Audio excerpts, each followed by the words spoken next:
Welcome to computer science channels. আজকের আমাদের পাঠ্য বিষয় কম্পিউটার নেটওয়ার্কিং। এই বিষয়টা কম্পিউটার সায়েন্স এবং computer application class 12 West Bengal উচ্চ মাধ্যমিক সংসদের সিলেবাস অন্তর্ভুক্ত। আজকে যে বিষয়গুলো আমরা আলোচনা করব যে নেটওয়ার্কিংয়ের বেসিক কনসেপ্ট কী, নেটওয়ার্কিং কত ধরনের হয়, নেটওয়ার্কিং কীভাবে তৈরি করানো হয়, তার হার্ডওয়্যার কী দরকার পড়ে, সমস্তটা এই ভিডিওগুলোতে আমরা পরপর পার্ট 1 পার্ট 2 ভিডিওগুলোতে আমরা এসে আলোচনা করব। নেটওয়ার্কিং একটা খুব ইম্পর্টেন্ট জায়গা, যেটার জন্য যে নেটওয়ার্কিং এতটা ইম্পর্টেন্ট, এর জন্য আমাদের যেটা আমাদের খুব এনরিচ করে সেটা হচ্ছে কমিউনিকেশন সিস্টেমকে। তোমরা জানো বর্তমান পৃথিবীটা আজকে দাঁড়িয়ে আছে ইন্টারনেটের ব্যবহারে। এই যে করোনা বলো, যে কোনো ক্ষেত্রে হোক, আমরা কী করছি, বাড়ি থেকে স্টাডি করার প্রবণতা বাড়ছে। যে লার্নিং, এটা সম্ভব হয় শুধুমাত্র নেটওয়ার্কিংয়ের মাধ্যমে, বা মোবাইল কমিউনিকেশান তার যে এত উন্নতি, সেটাও হয়েছে কার মাধ্যমে? নেটওয়ার্কিংয়ের মাধ্যমে। এই নেটওয়ার্কিং একটা কম্পিউটার সায়েন্সের একটা সাইট, যেটা ভীষণভাবে বর্তমান পৃথিবীর উপযোগী, এবং যারা এই ফিল্ডে কাজ করছেন তারা তাদের কম্পিউটারের নেটওয়ার্কিং নলেজ তাদেরকে ভীষণ অ্যাকুয়ার করতে হয়েছে অনেকভাবে। তোমরা যদি এই নিয়ে পড়াশোনা করো, ভবিষ্যতে এর ভবিষ্যৎ অ্যাপ্রোচ অনেক বেটার, এবং এই ফিল্ড সেটা অনেক বেশি বড় জায়গা দিয়ে সারা বিশ্ব জুড়ে ব্যবহৃত হচ্ছে। নেটওয়ার্কিং কথাটা এসছে টেলিকমিউনিকেশন। মেন নেটওয়ার্কিংয়ের যে ব্যাকবোন সেটা হচ্ছে মেন হচ্ছে টেলিকমিউনিকেশন বা ডেটা কমিউনিকেশন। টেলিকমিউনিকেশন কথাটার অর্থ হচ্ছে টেলি মানে হচ্ছে ফার, আর কমিউনিকেশন মানে হচ্ছে আদান প্রদান, তথ্যের আদান প্রদান। দূর থেকে যদি আমরা তথ্যের আদান প্রদান করি তাহলে কী হবে, সেটাকে বলছে টেলিকমিউনিকেশন।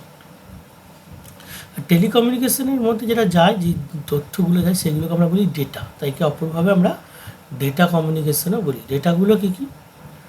কোনো আমাদের স্পিচ হতে পারে, টেক্সট হতে পারে, তারপরে audio, video, image, graphics, animation, everything. এই একত্রে সবাইকে আমরা কী বলি? মাল্টিমিডিয়া। আজকে আমরা মোবাইল কমিউনিকেশনের যুগে সর্বত্র ইন্টারনেটের ব্যবহার করি। Social media, chatting site, email, এছাড়াও আমাদের অনলাইন পড়াশুনো, সমস্ত যদি আমাদের তোমরা দেখেছো কন্টেন্টগুলো বিভিন্ন হতে পারে। এই তথ্যগুলো পাঠাতে গেলে ওভার দ্য ইন্টারনেট তার কিছু মেকানিজম প্রয়োজন হয়। সেই মেকানিজমগুলো আমরা জানবো এখানে। নেটওয়ার্কিং ব্যাপারটা কিছুই না, যখন আমরা অনেকগুলো কম্পিউটারকে কাজের সুবিধার্থে দেখে আমরা একটা নির্দিষ্টভাবে থেকে যুক্ত করি। সেই যুক্তটা তারের মাধ্যমে হতে পারে, অথবা তার ছাড়াও হতে পারে। আর তাহলে অনেকগুলো কম্পিউটার কি, যেগুলো হচ্ছে ইন্ডিভিজুয়ালি কাজ করছে, একাধিক স্বাধীন কম্পিউটার বা স্বতন্ত্র কম্পিউটারগুলোকে নিজেদের মধ্যে তাদের তার বা তার ছাড়া ওয়্যার্ড বা ওয়্যারলেসভাবে যুক্ত করে তাদের মধ্যে তথ্যের আদান প্রদান হয়, তাহলে সেই সংযোগটাকে আমরা বলবো নেটওয়ার্কিং। নেটওয়ার্কিং তখনই বলা হয় যদি তাদের মধ্যে ডেটা ট্রান্সফার হয়। আমরা এই দুটো কম্পিউটারকে তার দিয়ে যুক্ত করে তাদের মধ্যে এবং তাদের মধ্যে কোনো ডেটা ট্রান্সমিশন যদি সম্ভব না হয়, তাহলে সেটা নেটওয়ার্কিং হবে না। নেটওয়ার্কিংয়ের প্রথম শর্তই হচ্ছে কম্পিউটার বা নোড। এই নেটওয়ার্কিংয়ের প্রত্যেকটা কম্পিউটারকে আমরা নোড বলি। কম্পিউটার হতে পারে, প্রিন্টার হতে পারে, এগুলোকে নোড বলি। এই নোডগুলোর মধ্যে ট্রান্সমিশন হতে হবে কি, ডেটাটার থ্রু কমিউনিকেশান চ্যানেল। এই কমিউনিকেশান চ্যানেলটা আইদার ওয়্যার্ড অথবা ওয়্যারলেস। যদি কমিউনিকেশান হয় তবেই টোটাল সিস্টেমটাকে আমি বলবো নেটওয়ার্কিং, না হলে এটা ডেথ হয়ে যাবে। তোমরা দেখেছো আমরা কি করি, দুটো মোবাইলকে একটা মোবাইল থেকে অন্য মোবাইলে ফাইল ট্রান্সফার করি, শেয়ার ইট, জেন্ডার ইত্যাদি। তাহলে কী করতে হয়, প্রথমে দুটো মোবাইলের মাধ্যমে একটা কানেকশন এস্টাবলিশ করতে হয়। সেই কানেকশানটা কি, ওয়্যারলেস। ওয়্যারলেস কানেকশান এস্টাবলিশড হয়ে গেলে কি নেটওয়ার্কিং হয় না? যতক্ষণ না পর্যন্ত একটা মোবাইল থেকে ফাইল অন্য মোবাইলে যাচ্ছে, মানে একজন সেন্ডার একজনকে রিসিভার, যদি সেন্ডার রিসিভার সম্পর্কটা থাকে তবেই সেটাকে আমরা বলবো কি দে আর এনাবেলিং নেটওয়ার্ক। নেটওয়ার্কে তখনই তারা আছে তাদের মধ্যে তথ্যের আদান প্রদান হয়। এই নেটওয়ার্কিং সিস্টেমটা প্রথম নিয়ে এসেছিল প্রতিরক্ষা বাহিনী বা সামরিক ক্ষেত্রে। আমেরিকার এক প্রতিরক্ষা বাহিনী তাদের ডিফেন্সের কাজের জন্য ব্যবহার করেছিল, সেটার নাম হচ্ছে আরপানেট। বললাম আরপানেট। আরপানেটের ফুল ফর্ম হচ্ছে advance research projects agency network. Actually ARPANET এটাই হচ্ছে পৃথিবীর প্রথম নেটওয়ার্ক সিস্টেম। এছাড়া আমাদের ভারতবর্ষে তোমরা জানো বিভিন্ন ধরনের নেটওয়ার্ক চলে, বিএসএনএলের নেটওয়ার্ক চলে, রেলের নেটওয়ার্ক চলে, স্যাটেলাইট কমিউনিকেশন চলছে, আজকে যে টিভি চ্যানেলগুলো চলে, মোবাইল সিস্টেম চলছে, জিপিএস সিস্টেম চলছে, সমস্তটাই কার মধ্যে দিয়ে আছে? নেটওয়ার্কিংয়ের মাধ্যমে চলছে। নেটওয়ার্কিং না থাকলে আমরা আজ ঘরে বসে এক জায়গা থেকে অন্য জায়গায় কমিউনিকেশন করতে পারতাম না। আজকে আমরা প্রত্যেককে নেটওয়ার্কিং বা ইন্টারনেট থাকার জন্য কি পৃথিবীটাকে বাড়িতে বসে অ্যাক্সেস করতে পারি। এই নেটওয়ার্কিংয়ের অবদান মানব সভ্যতাকে অন্য জায়গায় নিয়ে গেছে। নেটওয়ার্কিংয়ের খুবই ইম্পর্টেন্ট এবং ইন্টারেস্টিং জায়গা। কী করে তোমাদের হয়তো ইন্টারেস্টিং লাগবে, তোমরা এই নিয়ে অনেকে কাজও করো, কীভাবে নেটওয়ার্কিং এস্টাবলিশড করা যায়, কীভাবে নেটওয়ার্কিংকে আরও বেটারভাবে ইউজ করা যায়, সেগুলো আমরা আস্তে আস্তে শিখব। এই নেটওয়ার্কিংয়ের ব্যবহারিক প্রয়োগ কোথায় এটা বলার প্রয়োজন পড়ে না, তোমরা বাস্তব জীবনে সবাই দেখেছো। তবু বলি, নেটওয়ার্ক আছে বলে আমাদের কী হয়, ডেটা কমিউনিকেশন, তথ্য সরবরাহ এবং যোগাযোগ ব্যবস্থা আছে। আজকে এখান থেকে বসে আমরা মেল পাঠিয়ে দিতে পারি পৃথিবীর যে কোনো জায়গাতে। হোয়াটসঅ্যাপ, ফেসবুক, টুইটার মাধ্যমে আমরা কী করি, তথ্য পাঠাতে পারি, চ্যাট করতে পারি। বিভিন্ন জায়গা থেকে অন্য জায়গায় ইন্টারনেটের মাধ্যমে কমিউনিকেশন করতে পারি, ভিডিও কল, স্কাইপি, টুয়েলভ, যে কোনোভাবে আমরা দিয়ে কী করতে পারি, ভিডিও কল করতে পারি। তাহলে মানুষকে বাড়িতে বসে আরও পৃথিবীটাকে আরও কাছে করে দিয়েছে, যোগাযোগ ব্যবস্থায় লাগছে। ব্যবসায়িক পরিষেবা, নেটওয়ার্কিং যে সমস্ত ব্যবসায়িক সিস্টেমগুলো একটা স্টেট বা ওয়ার্ল্ড ওয়াইজ ব্যবসা করছে বা কান্ট্রি ওয়াইজ, তাদের বিভিন্ন প্রতিষ্ঠানগুলোকে যুক্ত করে বিলিং সিস্টেম, স্টোর সমস্তটা মেনটেন হচ্ছে কি নেটওয়ার্কিংয়ের মাধ্যমে। যেমন ধরো বড় বড় মল, বড় বড় ব্র্যান্ড, তাদের সমস্ত ব্যবসায়িক প্রতিষ্ঠানগুলোকে তারা যুক্ত করে। শিক্ষা ও গবেষণা, শিক্ষা প্রতিষ্ঠান এবং রিসার্চ ফিল্ডে ইন্টারনেট ব্যবহার প্রচুরভাবে হয়, আমরা নেটওয়ার্ক ব্যবহার করতে পারি।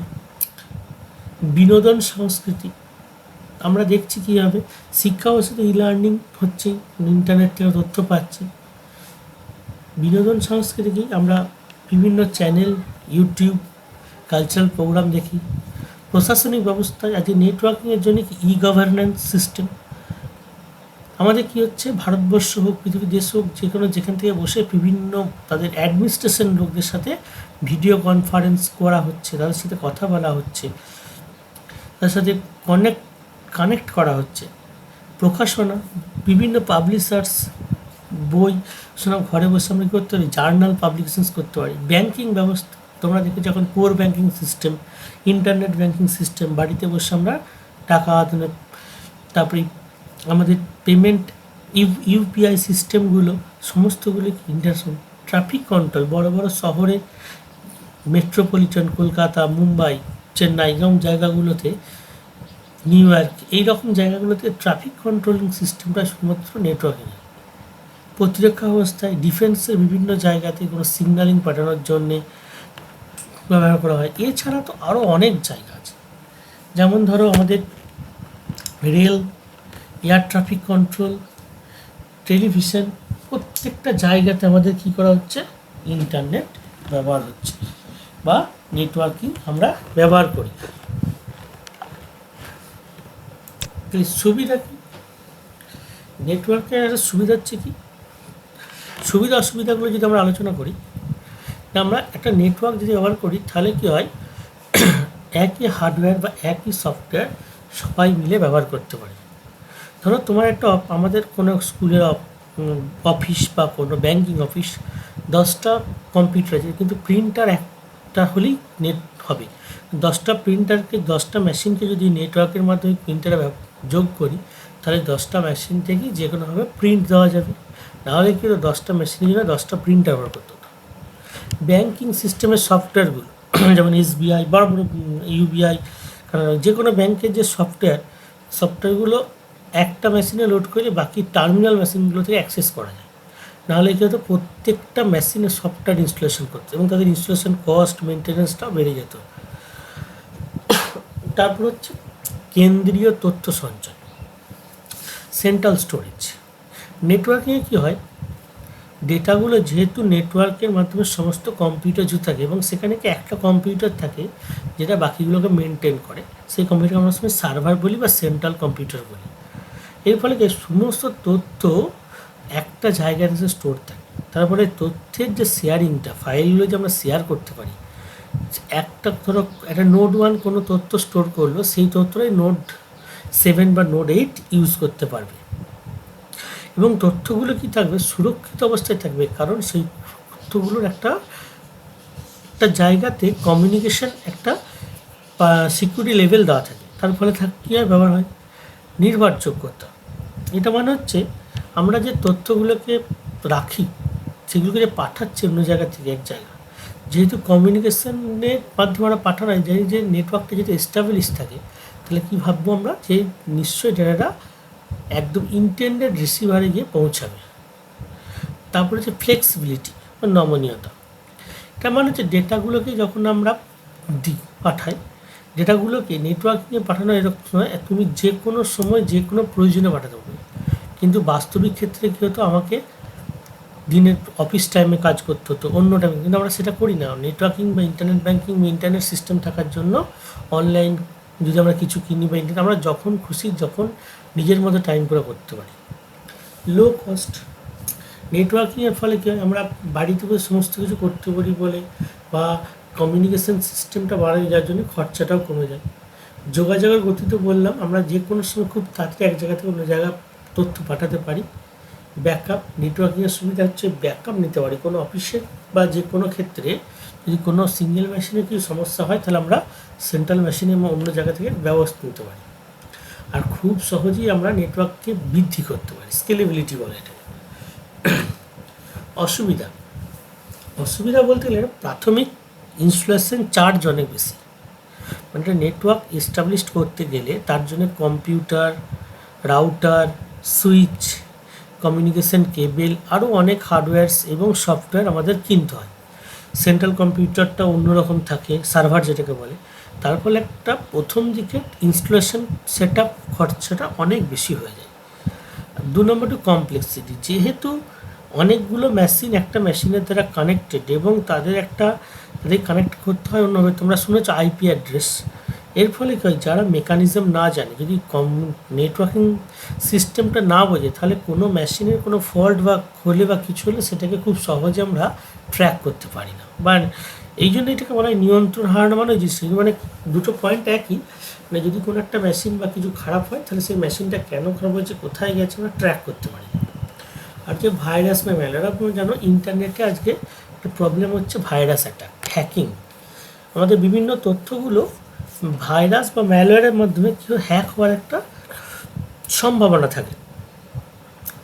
দৃঢ়তা মানে রোবাস্টনেস, মানে তুমি তথ্যগুলোকে রাখছো কিন্তু তথ্যগুলো যে যাবেই না, বা এই অবস্থায় আমরা তথ্যগুলোকে সমস্যা দেখা যেতে পারে। তথ্যগুলো রোবাস্টনেস হয় এখানে, মানে আমি তথ্যগুলোকে এক জায়গায় তুমি পাঠাতে গিয়ে নাও যেতে পারে, সমস্যা থাকতে পারে। আর স্বাধীনতা মানে যেহেতু সেন্ট্রাল ডিপেন্ডেন্সি হয়, তা যেহেতু অথরাইজেশন বা অথরিটি যদি তোমাকে পারমিট না করে তথ্য পাঠাতে পারবে না। তার হচ্ছে কি মেনটেনেন্স কস্ট, যেহেতু এটা একটা কমপ্লেক্স সিস্টেম, এই সিস্টেমটাকে রান করাতে গেলে কোনো সমস্যা হলে মেনটেনেন্স, প্রপার ইঞ্জিনিয়ার বা যদি ট্রেন্ড মানে লোক না থাকে, তাহলে এটাকে আমরা মেনটেন করতে হবে, তাই মেনটেনেন্স খরচাটা একটু বেশি থাকে। তবু এসবের জন্য আজকে ইন্টারনেট বা নেটওয়ার্কিং সিস্টেম ভীষণ জনপ্রিয় হয়েছে।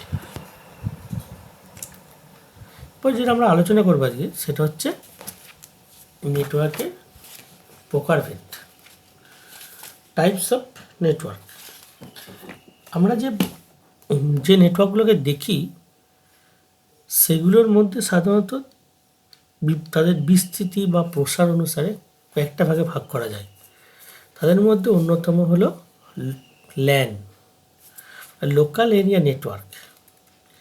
এই নেটওয়ার্কটা খুব ছোট্ট একটা বিল্ডিং বা স্কুল, একটা প্রশাসনিক ভবন, অফিস মধ্যে যখন অনেকগুলো কম্পিউটারকে আমরা কী করি তারের মাধ্যমে যুক্ত করি, তখন সেই নেটওয়ার্কটাকে আমরা বলি ল্যান। ধর একটা স্কুলের ল্যাবরেটরি, তো সেখানে 20টা কম্পিউটার আছে। 20টা কম্পিউটারে কে যদি নেটওয়ার্কে যুক্ত করা হয়, বা কোনো অফিসে যদি 50টা কম্পিউটারে যদি যুক্ত করা হয়, বা কোনো ইউনিভার্সিটি বা কোনো এর বড় ইনস্টিটিউশন সিস্টেম, তখন যে নেটওয়ার্কটা তৈরি হয় তাকে আমরা বলি ল্যান। এটা টোটালি প্রাইভেট নেটওয়ার্ক এবং এটা একটা ছোট্ট অফিস বা বিল্ডিংয়ের মধ্যে থাকে। এটা যদি বৈশিষ্ট্য তোমরা দেখো, এটা বলা হয় সর্বাধিক এটা 1 কিলোমিটার পর্যন্ত বিস্তৃত হতে পারে। এই সিস্টেমে জেনারেলি 2 থেকে 30 বা তার বেশি ম্যাক্সিমাম 100টা মেশিন কী হতে পারে, কানেক্ট হতে পারে। এবং এখানে কমিউনিকেশানটা অবশ্যই কেবেলের মাধ্যমে হয়, ওয়্যারলেস হয় না। কেবেলটাকে আমরা বলি টুইস্টেড পেয়ার কেবেল, দোকান ল্যান তার বলা যেটাকে জেনারেলি, সেই কেবেল দিয়ে যুক্ত করা হয়। এবং যেহেতু এটা ডাইরেক্ট কমিউনিকেশান, তাই খরচাটা অনেক কম। আর এই সিস্টেমটাকে বিল্ড করতে গেলে কী কী লাগে আমাদের, একটা লাগে হচ্ছে কমিউনিকেশান কেবেল বা তার, এটাকে দোকানে গিয়ে আমরা ল্যান তার বলি, ল্যানের কেবেল বলি, দিয়ে দেয় সেই কেবেলটা লাগে। একটা সার্ভার কম্পিউটার যেটা সেন্ট্রালি কন্ট্রোল করে বাকিগুলোকে, অনেক সময় এটা হাবও হতে পারে, কোনো সুইচও হতে পারে। তারপরে লাগে অনেকগুলো ক্লায়েন্ট বা ওয়ার্ক স্টেশন, যেগুলো হচ্ছে টার্মিনাল কম্পিউটার। আর নেটওয়ার্ক ইন্টারফেস কার্ড লাগে একটা, যেটাকে বলে ল্যান কার্ড। আর একটা সুইচ বক্স দরকার পড়ে, একটা হাবের দরকার পড়ে। এই হার্ডওয়্যারগুলো থাকলে তবে আমরা কী করতে পারবো, ল্যান নেটওয়ার্কটা তৈরি করতে পারবো। সুবিধা কী না, সুবিধা হচ্ছে একটা অফিস বিল্ডিংয়ের বাকি কম্পিউটারগুলোকে খুব সহজে কী করা যায়, ট্র্যাক করা যায়, কন্ট্রোল করা যায়। খুব কম খরচে আমরা কী করতে পারি, কারণ ধরো 10টা কম্পিউটারে 10টা প্রিন্টার বা এসব লাগানোর থেকে যদি 10টা কম্পিউটারকে ল্যান দিয়ে কানেক্ট করে একটা প্রিন্টার থাকে, তাহলে খরচা অনেক কমে যায়। এবং সমস্ত কম্পিউটারের তথ্য এক জায়গায় স্টোর হয়, তার ফলে সেন্ট্রাল একটা ডিপেন্ডেন্সি থাকে। আর যেহেতু এটা ডাইরেক্ট কমিউনিকেশান তার দিয়ে যুক্ত, তার ফলে হ্যাকিং বা এই ধরনের ম্যালওয়্যার বা ভাইরাস অ্যাটাকের ভয়টা বা সম্ভাবনা কম থাকে, তার তথ্য অনেক নিরাপদ থাকে। কিন্তু যে অসুবিধা বলতে গেলে যদি এটা ভাবো, তাহলে এই ড্রব্যাক্সও কিছু আছে। সেই ড্রব্যাক্স বা অসুবিধাটা হচ্ছে ওই তোমাদের যেটা বলছিলাম, এটা সব নেটওয়ার্কিংয়ে আছে, প্রাথমিক খরচাটা একটু বেশি। প্রাথমিক ইনস্টলেশন কস্ট, কারণ ল্যান তার, ল্যান কার্ড, সুইচ, এগুলোর প্রাইসটা একটু বেশি। এইগুলোকে কিনে তোমাকে নেটওয়ার্কটা সেট আপ করতে হয়, তাই একটু প্রাথমিক খরচা বেশি। আর যেহেতু এটা একটা অফিস বিল্ডিংয়ের মধ্যে থাকে, বেশি দূর অঞ্চল বা বেশিটা জায়গা আমরা কভার করতে পারি না। মানে বেশি বড় অফিস বা নেটওয়ার্ক কভারেজ হলে ল্যান দিয়ে তখন কাজ আমরা করতে পারি না।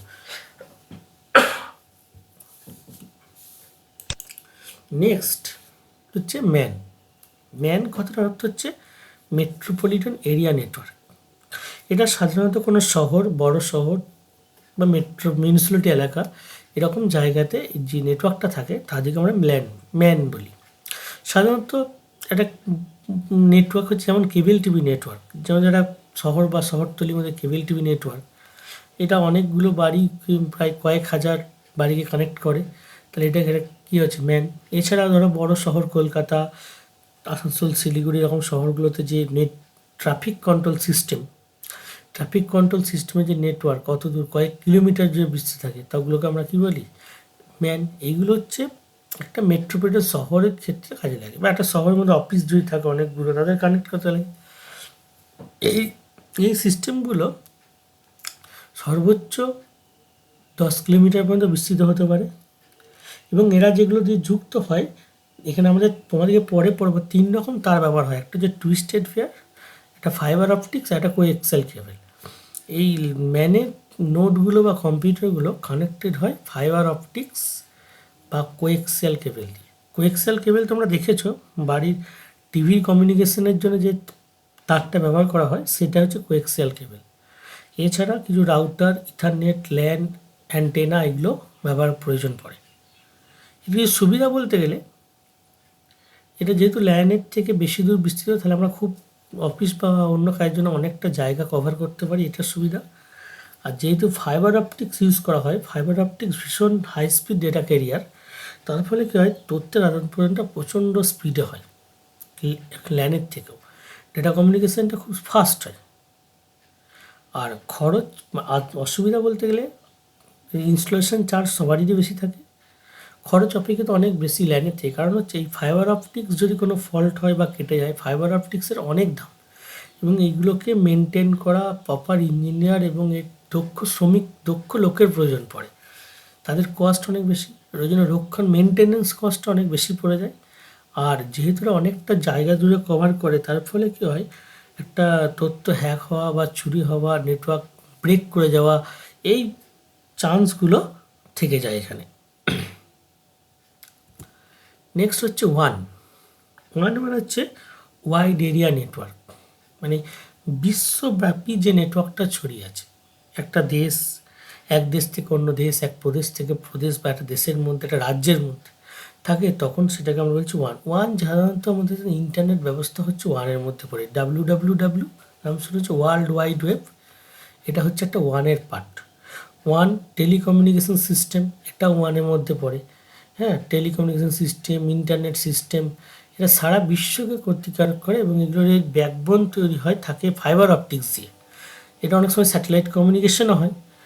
বৈশিষ্ট্য বলতে তোমরা বলতে পারো সারা বিশ্ব জুড়ে কী থাকে, ছড়িয়ে থাকে, ওয়ার্ল্ড ব্যাপী এটা অ্যাকসেপ্টেবল। সারা বিশ্বের বিভিন্ন দেশ, তো অনেকগুলো ল্যান্ড, তোমরা ছবিটা দেখতে পাচ্ছ, অনেকগুলো ল্যান্ড, অনেকগুলো ম্যান ওয়ার্ল্ডে কানেক্ট হয়। কোনো কন্টিনেন্টাল কান্ট্রি, প্রভিন্স আমরা কানেক্ট করতে পারি।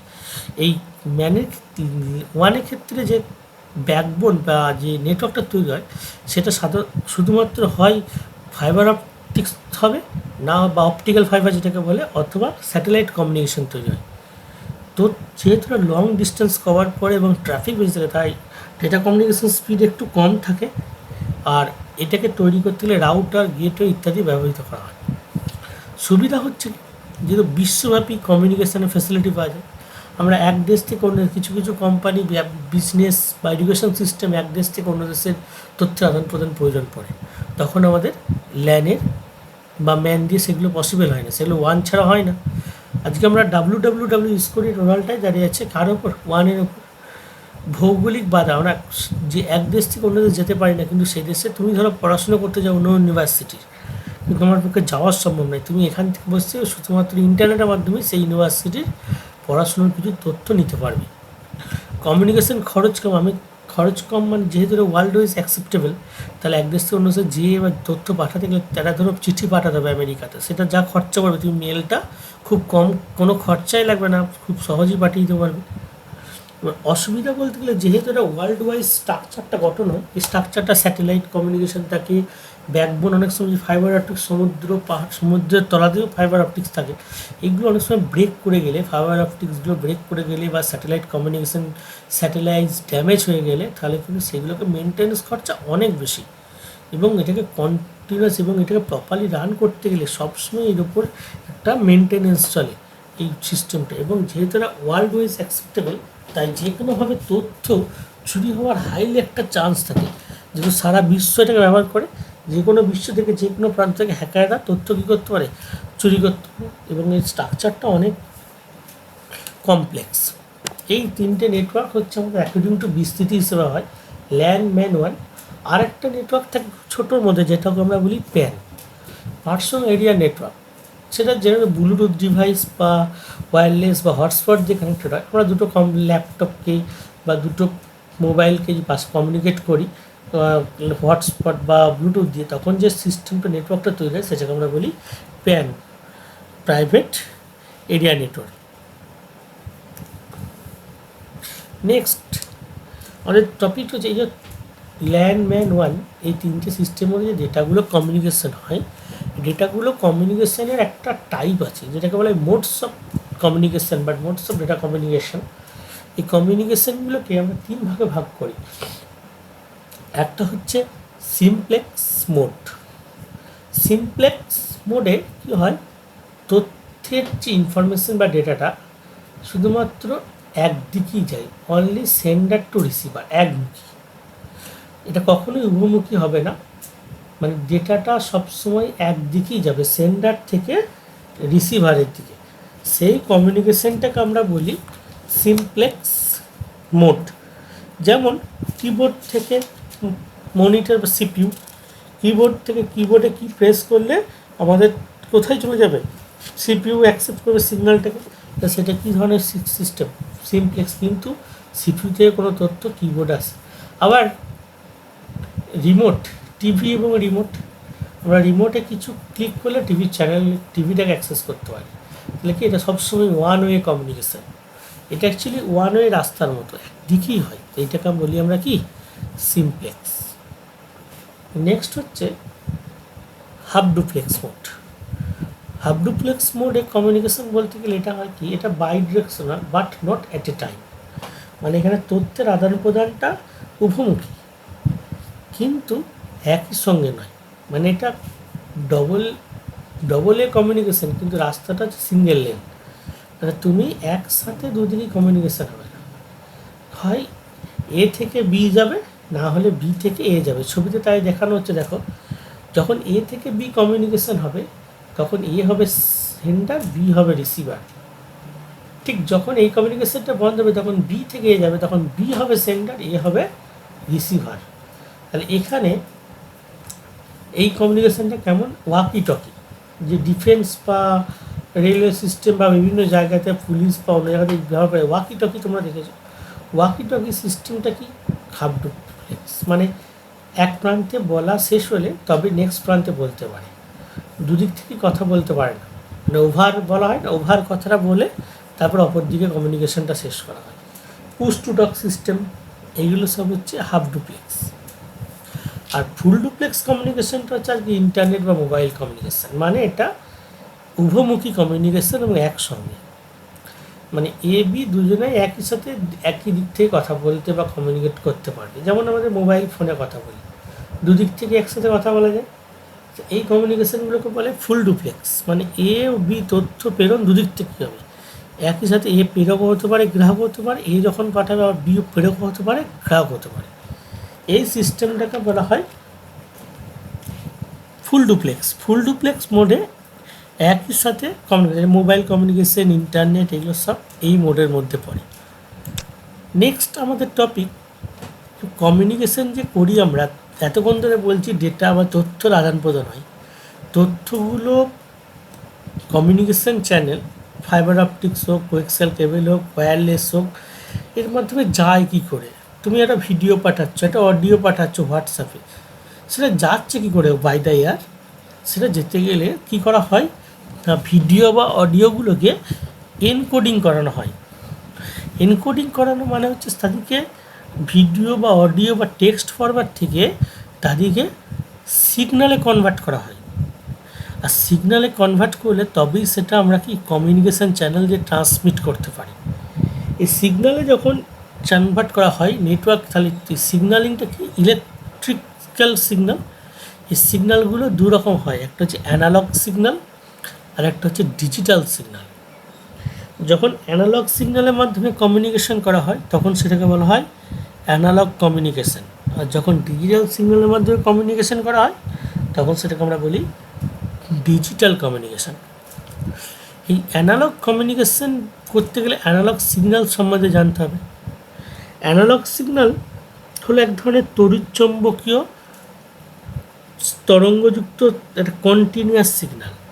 ইলেকট্রোম্যাগনেটিক ওয়েভ কন্টিনিউয়াস সিগন্যাল হচ্ছে অ্যানালগ সিগন্যাল। তড়িৎচুম্বকীয় তরঙ্গযুক্ত এক ধরনের অবিচ্ছিন্ন সিগন্যাল।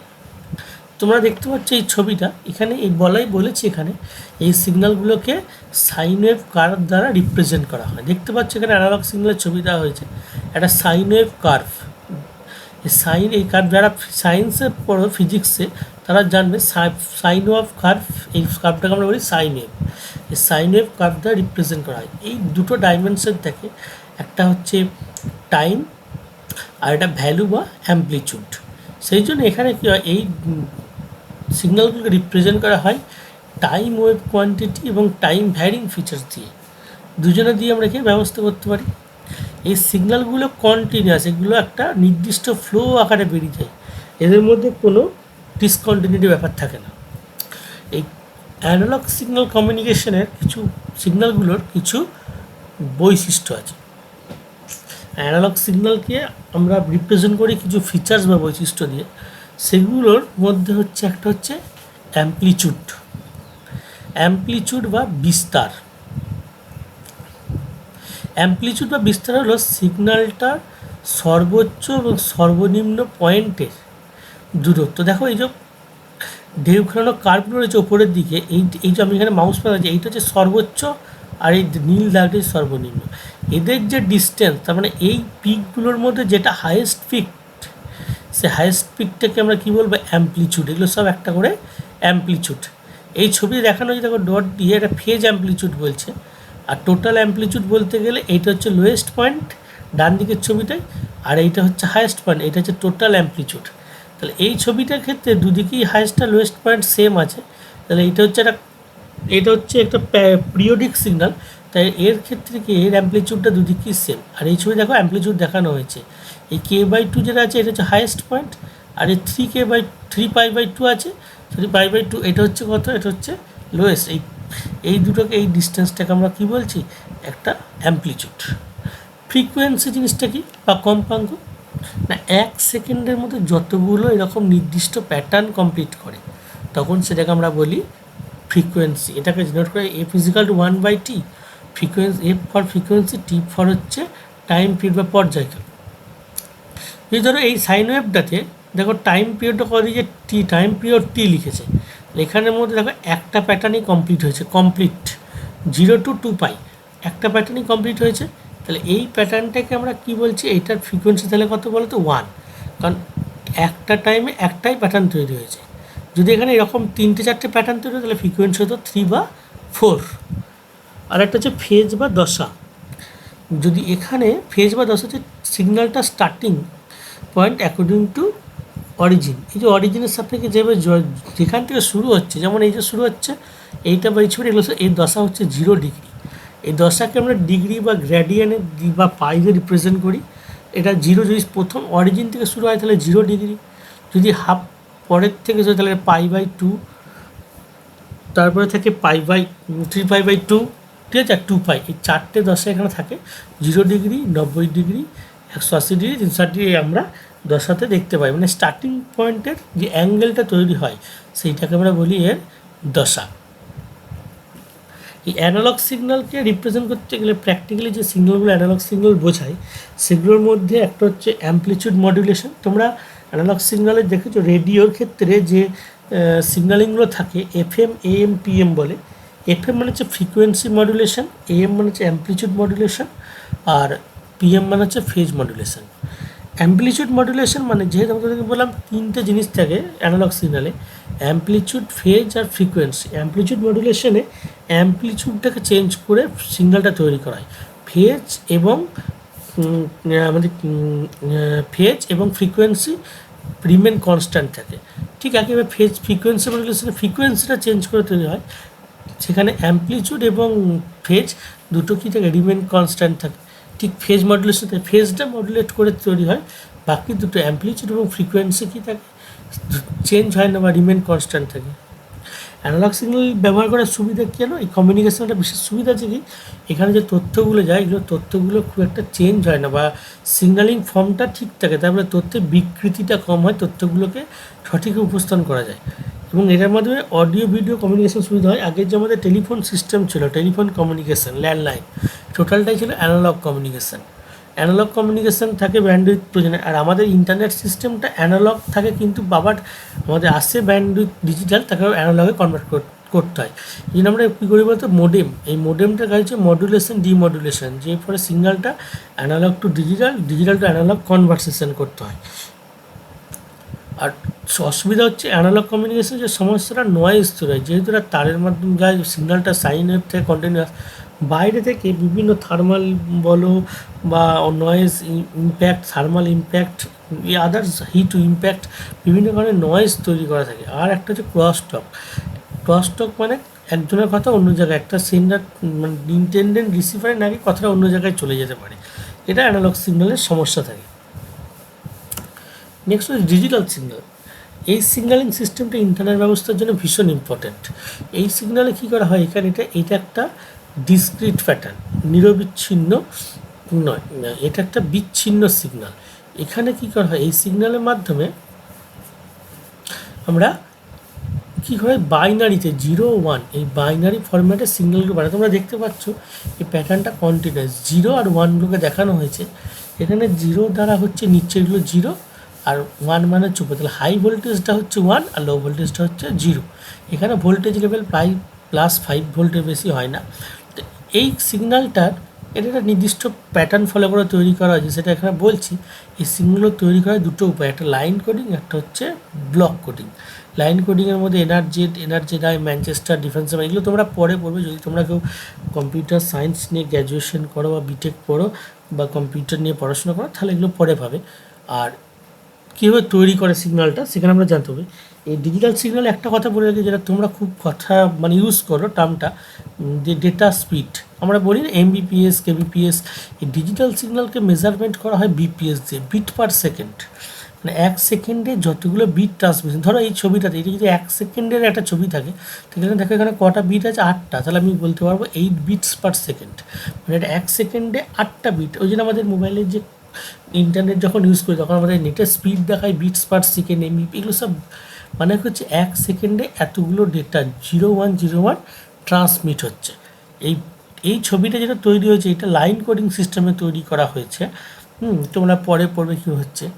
এই ডিজিটাল কমিউনিকেশন সিস্টেমটা প্রধানত ব্যবহারই করা হয় ইন্টারনেট কমিউনিকেশনের সিস্টেমে, এবং এটা খুব হেল্পফুল, কারণ এটা এখানে ডেটাগুলোকে সব বাইনারি কনভার্ট করা হয়। এবং যেহেতু আমাদের ডিভাইসগুলো কম্পিউটার, ল্যাপটপ বলো বা মোবাইলগুলো সব ডিজিটাল ডিভাইস, তাহলে ডিজিটাল টু ডিজিটাল কমিউনিকেশন করলে আমাদের মোডেমের প্রয়োজনটা পড়ে না। এর সুবিধা হচ্ছে একটা হচ্ছে কোনো আলাদা ইন্টারফেসের প্রয়োজন পড়ে না। আর যেহেতু এটা 0 1 করে হয়, ইনকোডিং হয়ে যায় সিগন্যালটা, আমরা অনেক দূর পর্যন্ত তথ্যকে পাঠাতে পারি। আর ইম্প্যাক্ট বাইরে থেকে যে ইম্প্যাক্ট বা noise, heat problem, thermal noise, এগুলোর অনেক কম থাকে। আর অসুবিধা হচ্ছে কি, যেহেতু এটা অনেক দূর কভার করে, যেহেতু সিগন্যালটা দুটোই লেভেল থেকে 0 1, কোনো সময় যদি 1 মানে তো 5 ভোল্টে ভোল্টেজটা কমতে কমতে 0 হয়ে যায়, 1টা যদি 0তে কনভার্ট হয়ে যায়, তাহলে কিন্তু ডেটাটা কী হবে, অরিজিনালি নষ্ট হয়ে যায়। তার ফলে তথ্য নষ্ট হওয়ার সময়, তাহলে যেখানে আছে 0 0 1 0 0 1, ধরো মাঝে লাস্টের দুটো 1 0 হয়ে গেল, তাহলে তো সেটা আরও অরিজিনাল মেসেজটা থাকবে না, মেসেজটা চেঞ্জ হয়ে যাবে। আর একটা স্যাম্পলিং, এটা তোমরা এখন বুঝতে না, স্যাম্পলিং করানো হয় অন্যভাবে, দুটো পদ্ধতি থাকে। স্যাম্পলিং যখন তৈরি করা হয়, এটা কীভাবে সিগন্যাল ফর্মে করা হয়, অ্যাম্পলিটিউড, ফেজ, সেইগুলো করার সময় কোনো মানে স্যাম্পলিং এটা হচ্ছে অ্যানালগে কনভার্ট করা হয়, তখন প্রপারভাবে আসে না। Digital communication helpful for digital devices, আর অ্যানালগ কমিউনিকেশানটা আমরা ব্যবহার করি। কিন্তু একটা কথা মাথায় রাখতে হবে, নেটওয়ার্ক ইন্টারনেট কমিউনিকেশানে দুটোই পসিবল হয়, অ্যানালগ ডিজিটাল। কিন্তু যদি দেখা যায় ডিভাইসগুলো অ্যানালগ হয়, তাহলে আমাদের তার জন্য মোডেম ইউজ করতে হয়। আর ডিভাইস যদি ডিজিটাল হয়, তাহলে কোনো আলাদা কোনো এক্সটার্নালি আমাদের কিছু ডিভাইস ইউজ করতে হয় না। হয়ে গেছে? তোমরা এগুলো জায়গাটা ভালো করে দেখো। আরও কিছু পরের নেটওয়ার্কিং সম্বন্ধে আমরা আসবো নেক্সট ভিডিওতে, ডিটেলস আরও কিছু জায়গা আমরা আলোচনা করব। ওকে, থ্যাংক ইউ।